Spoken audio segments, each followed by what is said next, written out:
In January, the Sandy Cheeks movie got leaked, and I of course watched it and decided to review it. Then Paramount blocked my video. Now, I would have re-uploaded it, but during that time I was also demonetized and I was not trying to get into any more trouble than I already was in. So I did a retrospective in May of the Spongebob movies, and in that I said I would either redo my review or just re-upload my old review that got blocked. And I thought about it. If I have to redo the review, that means I would need to rewatch this absolute travesty of a movie, and I'm not trying to do that. So instead, what you're about to watch is my original video from January.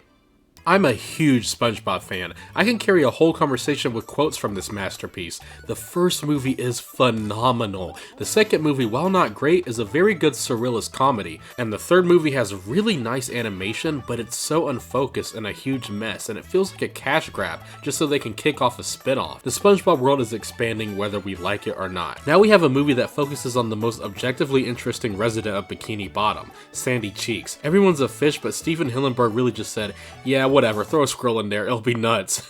Brother, this guy stinks! The story is about Bikini Bottom being scooped out of the ocean, and Sandy and SpongeBob must travel to Texas to get them back, but they also run into Sandy's family. The animation is decent, I guess. I love the animation style of Sponge on the Run. It has somewhat of a unique flair to it. The animation feels like it copies that, but it looks sort of watered down, but Sandy's fur looks really good. The lighting in some shots are really gorgeous. The movie mixes animation and live action elements together. The villains are all real humans, and every time they are on screen, it is the worst element of the entire film. Wanda Sykes is the main villain, and it seems like she's phoning it in, and her two assistants are so poorly directed. Literally every time they are all three on screen, it is the most awkward thing in the entire film, and it's one of the worst things to come out of the entire SpongeBob franchise. It's as bad as the episode of Pal for Gary, and I absolutely hate that episode. Meeting Sandy's family was the absolute highlight of this all. Nothing in the movie makes it worthwhile to see how Sandy's family is, but it is nice to know more about our cowgirl Squirrel. It was so cool that they brought up that she went to Bikini Bottom to research, which is the first thing you see in her debut episode. Carolyn Lawrence, who voices Sandy, seems like she's having a blast in this.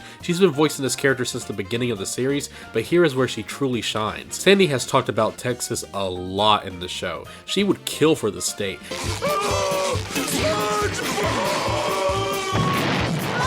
And the fact that we get to see what her family is all about was really good. There's some moments where the movie even slows down to expand on the fact that her family was a part of the circus, and they never really got over the fact that she wanted to leave. One thing I've always hated about Nick is how it thinks that the most randomest things are so funny. There's a scene where Wanda Sykes' villain character is talking about how in the past she really loved fish, and during this whole flashback, her head is just giant for no reason. There's no point. There's no point. But the main problem I have with this is the same problem I have with the third movie.